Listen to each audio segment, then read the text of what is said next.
బంగారం, బ్యాంకులు, ఇతర ప్రైవేటు సంస్థల్లో ఉన్న విడిపించి కొనబడును. కొమ్మూరి గోల్డ్, ఆంధ్ర మరియు తెలంగాణ. అయ్యప్ప మాలలు, అయ్యప్ప దీక్షలో ఉన్న సినీ నటులు రామ్ చరణ్ దర్గాకు వెళ్ళటం అనేది ఇప్పుడు కాస్త వివాదాస్పదంగా మారుతున్న అంశం.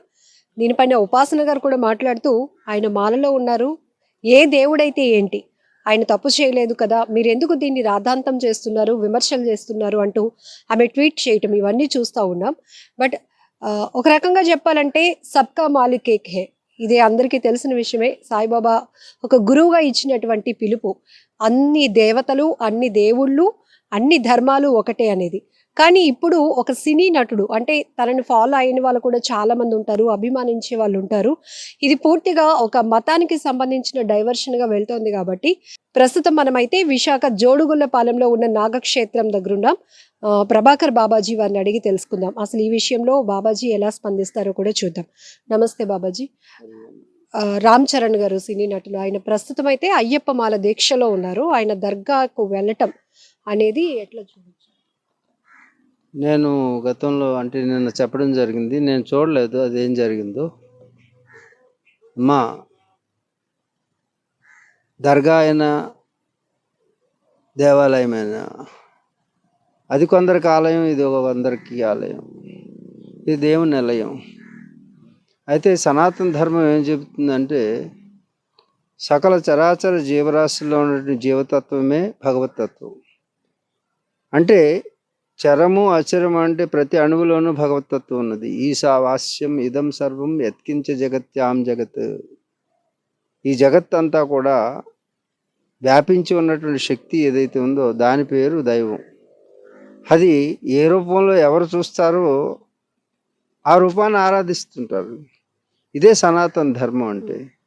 అంటే రామచరణం అనేటటువంటి పేరులోను రామ్ అనగానే మనకు గుర్తొచ్చేది శ్రీరామ్, జై శ్రీరామ్, శ్రీరామచంద్రుడు. శ్రీరామచంద్రుడు మానవుడిగా పుట్టినప్పటికీ కూడా రామో విగ్రహవాన్ ధర్మ అన్నారు. ధర్మాన్ని ఆచరించడం చేత, ధర్మం ఎన్ని రకాలు ఉంది అంటే చాలాసార్లు చెప్పుకుంటున్నాం మనం. ధర్మం ధర్మం ధర్మం అంటున్నారు. ధర్మం అంటే ఏమిటంటే ఐహలౌకిక ధర్మము, పారలౌకిక ధర్మము, ఆముష్మిక ధర్మం అని 3 రకాల ధర్మాలు. ఈ ధర్మాలన్నీ కలిస్తే సనాతన ధర్మం అవుతుంది. అయితే ఐహలౌకిక ధర్మం అంటే ఈ లోకంలో ఇక్కడుండి ఈ శరీరంతో మనం అనుభవించే సుఖాన్ని ద్వారా సుఖాన్ని అనుభవిస్తూ ఎదుటివారి సుఖానికి అంతరాయం కలగకుండా చూడడం అనేటటువంటిది ఐహలౌకిక ధర్మం. పారలౌకిక ధర్మం అంటే ఈ శరీరంతో ఇక్కడుండి ఇక్కడ చేసేటువంటి కర్మాచరణ ద్వారా ఇక్కడ సుఖాన్ని అనుభవిస్తూ ఇక్కడ సుఖాన్ని అనుభవించి చనిపోయిన తర్వాత పరలోకం వెళ్ళి సుఖాన్ని అనుభవించడానికి చేసే ధర్మం పేరు పారలౌకిక ధర్మము. ఆముష్మిక ధర్మం అంటే ఇది విశేష ధర్మం అంటారు. ఈ ధర్మం ఈ శరీరంతో ఇక్కడ చేసే పనుల ద్వారా మనం ఏది ఆశించకుండా, ఇహలోక సుఖం కానీ పరలోక సుఖం కానీ ఆశించకుండా చేసే కర్మని చేసుకుంటూ వెళ్ళిపోతుంటే ఆ తర్వాత ఈ జన్మరాహిత్యాన్ని పొందడానికి చేసేటటువంటిది ఏదైతే ఉందో దాని పేరు, ఏ ప్రతిఫలాన్ని ఆశించకుండా నిష్కామంగా చేసేటువంటి కర్మని ఆముష్మిక ధర్మం అంటారు. ఈ ధర్మాలన్నిటినీ కూడా ఆచరిస్తూ ఈ సనాతన ధర్మం అనేటటువంటి దాంట్లో ప్రతి అణువులో కూడా సర్వం కల్విదం బ్రహ్మ అని చెప్తుంది సనాతన ధర్మంలో, ఉపనిషత్తులు చెప్తుంది. కాబట్టి ప్రతి అణువులో భగవతత్వం ఉన్నది అని తెలుసుకుని రాముడు ధర్మాన్ని ఆచరించి తన యొక్క రాముడు యొక్క చరణం అంటే పాదం ఎటు కదిలిందంటే అడవుల వైపు కదిలింది. ఇది రాజ్యం వైపు, రాజసింహాసనం వైపు కదలలేదు. గుహుడు ఒక బోయవాడు కౌగులించుకుని తన స్నేహంగా చేసుకున్నాడు. వాళ్ళ ఆచారాలని, వాళ్ళు చేసేటువంటి వాటిని మర్యాదగా చూశాడు. అలాగే ప్రతి ఒక్కరి ఆచారాలని తన ఆచారాలుగా చేసుకున్నాడు. అందరిలో భగవతత్వాన్ని చూసేటటువంటిది ఏదైతే ఉందో అది సనాతన ధర్మం. అలాగే ప్రతి మసీదులోను గుళ్ళలోనూ అందరూ ఎవరు ఆరాధన వాళ్ళు చేసుకున్నప్పటికీ వాళ్ళు ఎదుటి మతానికి హాని కలిగించకుండా ఉన్నంత కాలం కూడా సనాతన ధర్మం అనేది అందరినీ గౌరవిస్తుంది. ఎప్పుడైతే సనాతన ధర్మాన్ని కాదు నా ధర్మం గొప్పది అని పరాయి ధర్మం కంటే అంటే నా ధర్మం యొక్క గొప్పతనం ఏంటో నా శాస్త్రమే కాదు శస్త్రం ద్వారా సమాధానం చెప్తాం అన్నమాట. అందుచేత ఆలయానికి వెళ్ళినా తను రాముడి యొక్క చరణం, దర్గాకి వెళ్ళినా అది భగవంతుడి దగ్గరికి వెళ్ళినట్టే. కాబట్టి ఎలాంటి సంశయం లేదు. అలాంటి పని చేసినందుకు పైగా మత సామరస్యాన్ని కాపాడడం అవుతుంది అది. కాబట్టి ప్రతి ఒక్కరు గుర్తుంచుకోండి, దీన్ని వివాదం చేయాల్సిన అవసరం లేదు.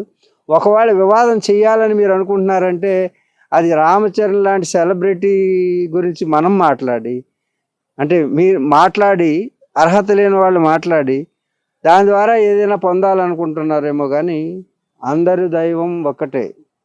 కానీ విభేదం నువ్వు చేస్తే నేను చేస్తాను. అంటే ఒక సెలబ్రిటీగా రామ్ చరణ్ కావచ్చు, ఇంకెవరైనా కావచ్చు, హిందూ అయినప్పటికీ దర్గాకి చర్చికి ఒక నమ్మకంతో వెళ్ళటం వేరు. అయ్యప్ప మాల, అయ్యప్ప దీక్ష అంటే చాలా పవిత్రమైనది. ఇది దర్గా అనేటప్పటికీ ఒక అది వేరే వాతావరణం ఉంటుంది కాబట్టి దాన్ని కొంతమంది అయ్యప్ప స్వాములు అంటే మాలలో ఉన్న వాళ్ళు వ్యతిరేకిస్తారు. ఏమీ లేదమ్మా, మంది సరిగా ధర్మం గురించి తెలియక ఇలాంటి ప్రాబ్లమ్స్ వస్తున్నాయి. హిందూ ధర్మంలోనే అయ్యప్పలో ఒకటి, అయ్యప్ప మాల వేసుకుంటే ఇది ఓకే, శివమాల వస్తే ఇది. దీంట్లోనే స్ప్లిట్. మొట్టమొదటి ఒక అయ్యప్ప మాల ఉండేది. మాల అనేది అసలు లేదు, ఇది కేరళ సంస్కృతి.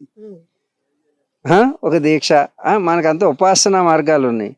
కేరళలో ఆలయం వచ్చిన తర్వాత అయ్యప్ప ఎప్పుడు వచ్చాడు అర్థమవుతుంది. అయ్యప్ప దీక్ష అనేది ఎప్పుడు వచ్చింది.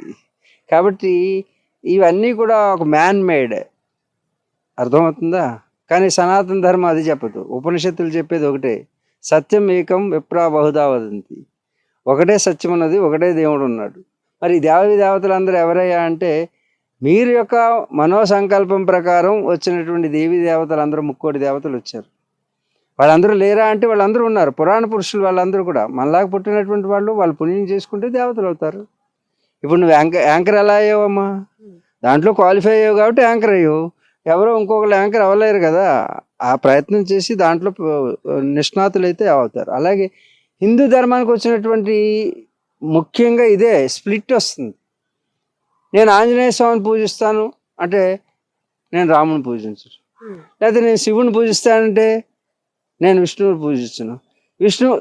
ఒకరికొకరు సనాతన ధర్మం ఏమవుతుందంటే స్ప్లిట్ అయిపోయి దాని పరిధులు తగ్గిపోతూ బలం తగ్గిపోతుంది. ఇదే మళ్ళీ దాంట్లో గురువులు, నాకు ఈ గురువు గారు, నాకు ఆ గురువు గారు. ఇలాగా సనాతన ధర్మాన్ని విడదీయకండి. సనాతన ధర్మం అంటే ఎవరినైనా హక్కును చేర్చుకుంటుంది భరతమాత. నా తల్లి స్తన్యాన్ని, తల్లి ఎప్పుడు కూడా బిడ్డకి స్తన్యాన్ని అందిస్తుంది, అంటే క్షీరధారలను అందిస్తుంది, ప్రేమను అందిస్తుంది, లాలను అందిస్తుంది. అది ఎవరైనా సరే. నా తల్లి భారతి ఎన్నో దేశాల నుంచి, అరబ్ దేశాల నుంచి ముస్లిమ్స్ వచ్చారు, యూరోపియన్ కంట్రీస్ నుంచి, పోర్చుగీస్ నుంచి క్రిస్టియన్స్ వచ్చారు. వాళ్ళందరినీ బిడ్డలుగా, వాళ్ళకి తినడానికి తిండి లేని రోజుల్లో ఇక్కడ రత్నగర్భ భారతమాత, నా తల్లి భరతమాత స్తన్యాన్ని ఇచ్చింది.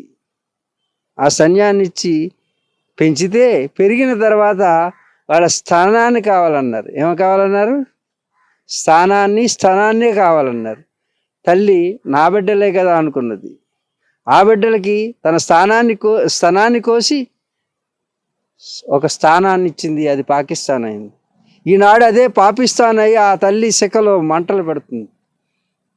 చూడండి, ఇది భరతమాత సనాతన సాంప్రదాయం. అంటే పరాయి వాడినైనా హక్కును చేర్చుకుని మసీదు కట్టుకోవడానికి అవకాశం ఇచ్చాం, చర్చి కట్టుకోవడానికి అవకాశం ఇచ్చాం. మొట్టమొదటి చర్చి మసీదు కూడా మన భారతదేశంలో మనమే కట్టుకోవడానికి ఇచ్చాం. ఈరోజు పాకిస్తాన్లో కంటే ఏ ఇతర ముస్లిం దేశాల కంటే మసీదులు ఎక్కువ ఉన్నటువంటి దేశం భారతదేశం. అంటే భరతమాత ఔన్నత్యాన్ని భరతమాత ముద్దు బిడ్డలుగా చూసుకుంటుంది. అదే పాకిస్తాన్లో ఇతర మతాల వాళ్ళు ఉండగలుగుతారా? మత సామరస్యం అనేది భరతమాత మనకు నేర్పినటువంటిది. కాబట్టి ప్రతి ఒక్కరు కూడా అన్ని గుళ్ళకి వెళ్తాం మనం. హిందూ మతంలో ఎందుకు వెళ్ళాం? మాల్లో ఉంటే వెళ్ళకపోవడానికి ఏముంది? అతను ఆహ్వానించారు, వెళ్తాడు. ఒక డాక్టర్ ఉన్నాడు, మాల వేశాడు, ఆపరేషన్ చేయకూడదంటే తన వృత్తి ధర్మం అది. నువ్వు మాల వేసావు, నువ్వు యాంకరింగ్ చేయకూడదంటే what nonsense you are talking? Who arrange this rules and regulations? Who framed? ఎవరు? మనిషే చేశాడు ఫ్రేమ్. అందుచేత గ్రంథాలు, సుగంధాలు, వీటి వెనక ఉన్నటువంటి రహస్యాలను అర్థం చేసుకోండి. ఒకరినొకరు విభేదించుకోకండి. స్వామి శరణమయ్యప్ప అన్నవారు కూడా మీకు శాంతంతో దాన్ని పెద్ద ఇష్యూ చేయకండి. అయ్యప్ప స్తోత్రాల్లో కూడా వావర స్వామియే నమః అని కూడా ఉంటుంది. వావర స్వామికి కూడా ఒక ముందు ముందు ఉన్నది. అంతేకాదు వెంకటేశ్వర స్వామికి బీబీ నాంచారం ఉన్నది. అందుకే ఈ రిలేషన్స్ మీరు మెయింటైన్ చేయాలని చెప్పడమే సనాతన ధర్మం. అంటే మీకు హిందూ ముస్లిం ఇవన్నీ కూడా ఎందుకు మనం హిందువులు ముస్లింని ఈ మధ్యన వ్యతిరేకించుతున్నాం తెలుసా? నా మతం గొప్పదే అని ఎప్పుడైతే పరదేశం నుంచి వచ్చినటువంటి మీరు మీ సంస్కృతి నా తల్లి భారతి మీద చెయ్యేస్తే అప్పుడు కన్నబిడ్డగా ఎదురు తిరుగుతాం, మిమ్మల్ని ఈ దేశం నుంచి పంపిస్తాం. ఎందుకంటే ఎవరిని? ముస్లింని, క్రిస్టియన్ని. ఏ ముస్లిమ్స్ని?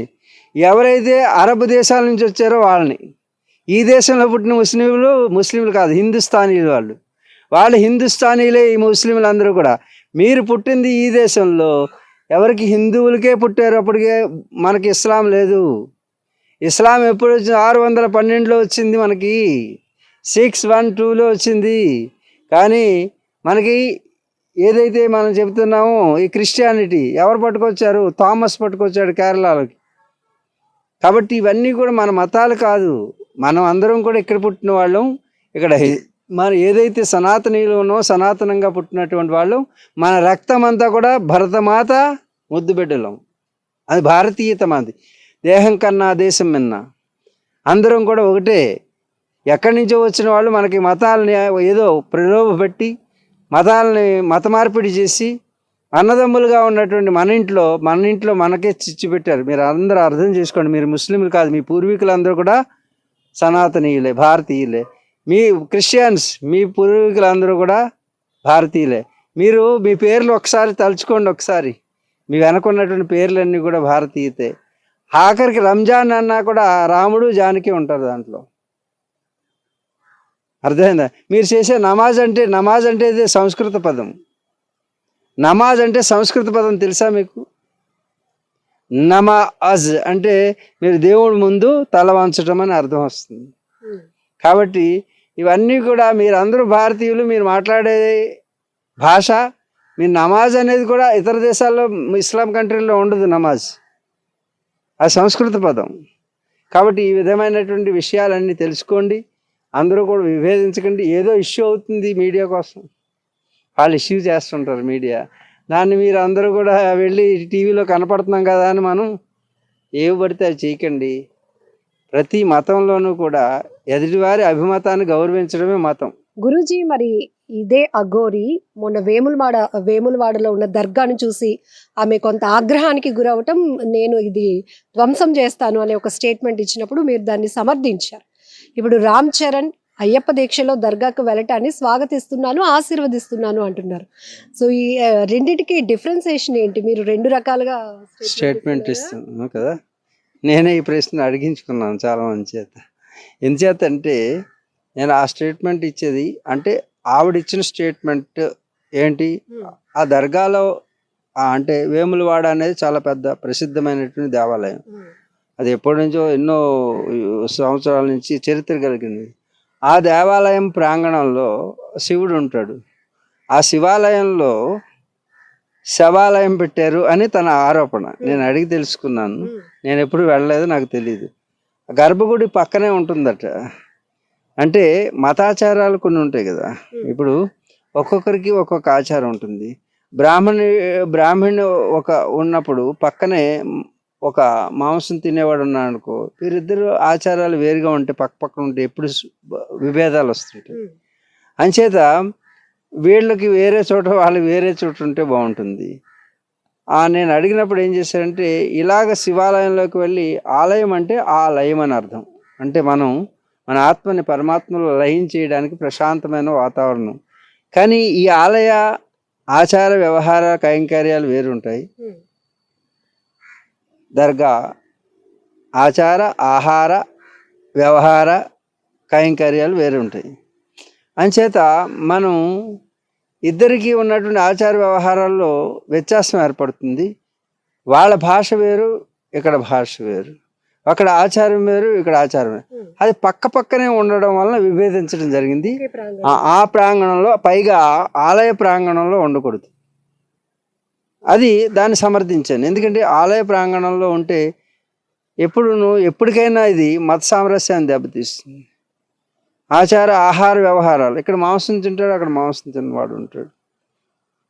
వీళ్ళ భాష వేరు, వాళ్ళ భాష వేరు, భావం ఒకటే భగవంతుడి దగ్గర. కాకపోతే ఎప్పటికైనా ఇలాంటి వివాదాలు వస్తాయి కాబట్టి ఇరు మతాల వాళ్ళు కూడా సంప్రదించుకుని కొంచెం దూరంగా, ఎలా అయితే ఇప్పుడు బాబరీ మసీద్ ఏమైంది, కృష్ణ జన్మభూమి ఏమవుతుంది, ఇవన్నీ కూడా బాబర్ వచ్చి బలవంతంగా చేసిన వల్ల మళ్ళీ తిరిగి ఇది ఆనాడు బాబర్ తప్పు చేయకపోతే ఈరోజు హిందువులు అడగాల్సిన పనే ఉండేది కాదు, పెద్ద యుద్ధమే చేయాల్సి వచ్చింది. అలాగే రేపొద్దుట ఈ తరాలు ఎలా ఉండొచ్చు, రేపు దర్గా వాళ్ళు, రేపు యువతరం వచ్చి వాళ్ళు మెజారిటీ అయినప్పుడు ఈ ఆలయాన్ని దర్గాగా మార్చే ప్రమాదం ఉంటుంది.